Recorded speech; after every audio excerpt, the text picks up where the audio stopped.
Alright,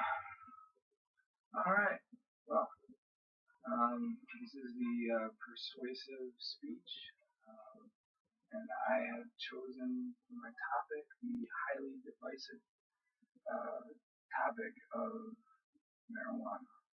That's right, I'm, I'm going there. Now, let me start off by saying that I don't, nor have I ever smoked marijuana. It's not something that I've ever really had an interest in.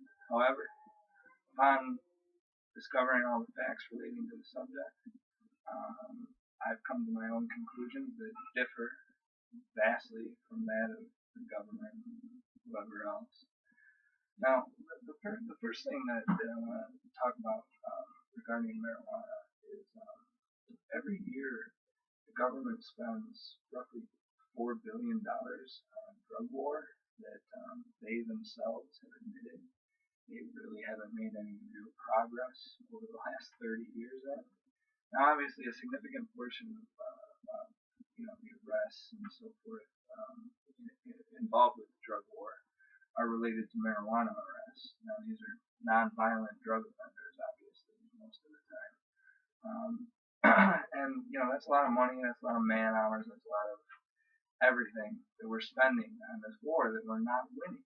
Now, if we were to legalize under a legal regime, first of all, it would create jobs because it'd be this burgeoning industry, and there's obviously a tremendous amount of demand for it, and it is North America's number one cash crop, and it's illegal. Um, Now, also, police would be able to focus on rapists, thieves, murderers, real criminals, as opposed to a bunch of teenagers in the woods smoking weed out of a pop can or whatever.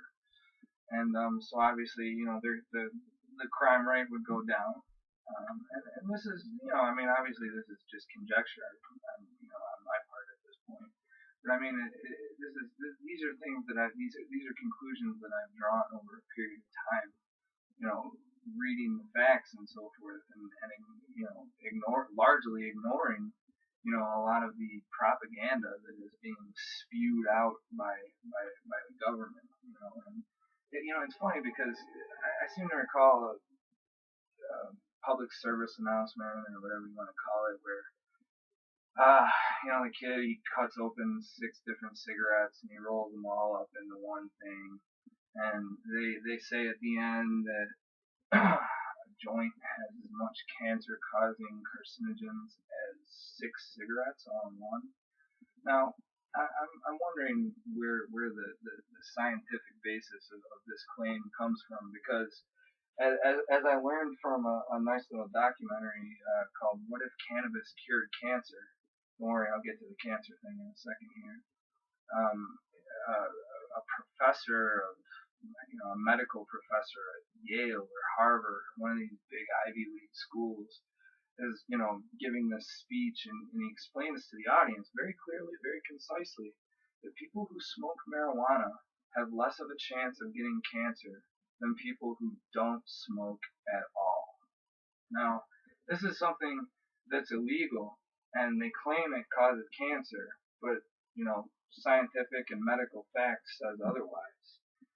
So it's like, why are we spending all this money fighting this and arresting people for doing something that doesn't harm anybody in any way? That's right. It is impossible. So it is absolutely medically impossible to overdose on cannabinoids. The active ingredient in marijuana is tetrahydrocannabinol, and it's funny because it's not funny, but it's strange to think that alcohol and nicotine / tobacco kill thousands upon thousands of people, every year in the United States alone, and both of those substances are perfectly legal.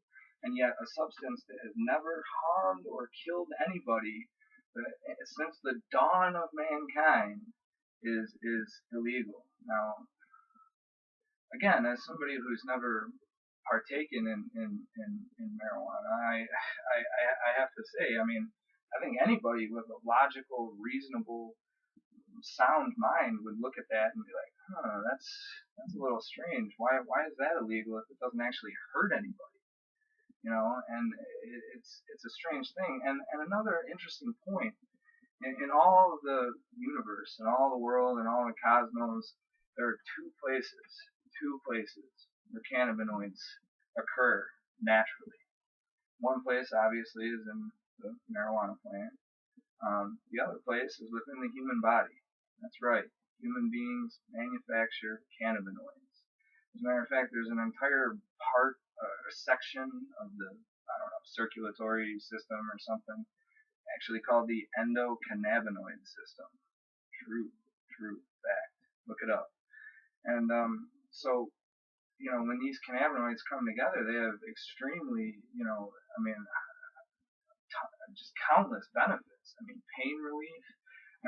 Cancer patients are known to use marijuana or THC capsules, or they'll vaporize or whatever, and it reduces the nausea. With chemotherapy, it brings back their appetite so that they can get the vitamins and nutrients back into their body that they desperately need when they're trying to fight this horrible, deadly disease. And it makes your pain go away. And as I said earlier, I want to point out one more time that cannabinoids are clinically proven to kill cancer cells and inhibit the growth of virtually all forms of cancer. So, after all this, what reason is there for this substance to be illegal? Alcohol and tobacco, as I said, kill more people than every illicit drug put together, and marijuana doesn't hurt anybody. The simple answer, folks, is the United States government makes money off of the taxation of tobacco and alcohol. So here's my question. Why don't they do the same thing with marijuana? Well, it is my belief, and there are others as well who would share this belief.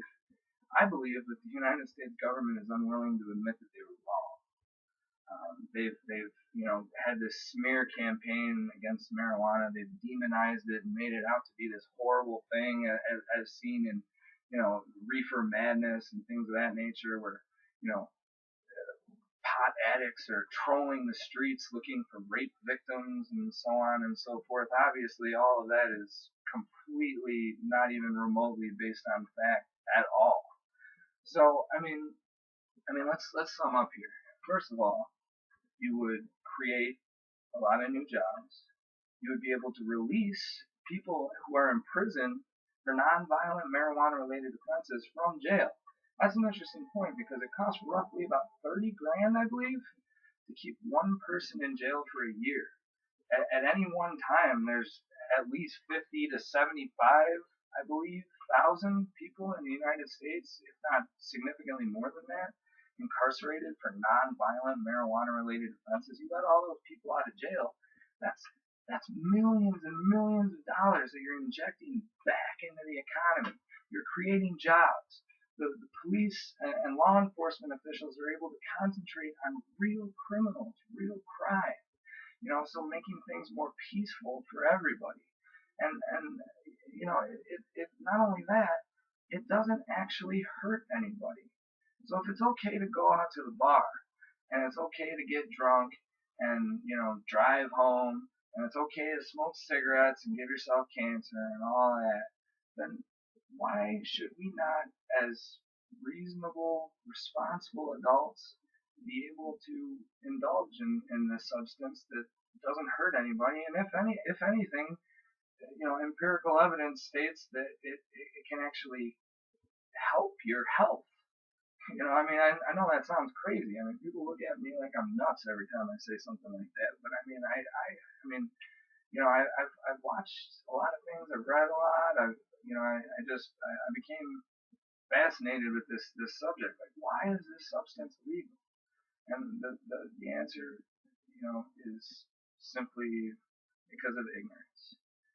And I'm sure I'm not alone when I say that any rational person, all you have to do is consider the facts. consider everything I've said, and there's more. Believe me, there's much more. And you'll come to the same conclusions that I did. That marijuana should be absolutely not only decriminalized, but legal.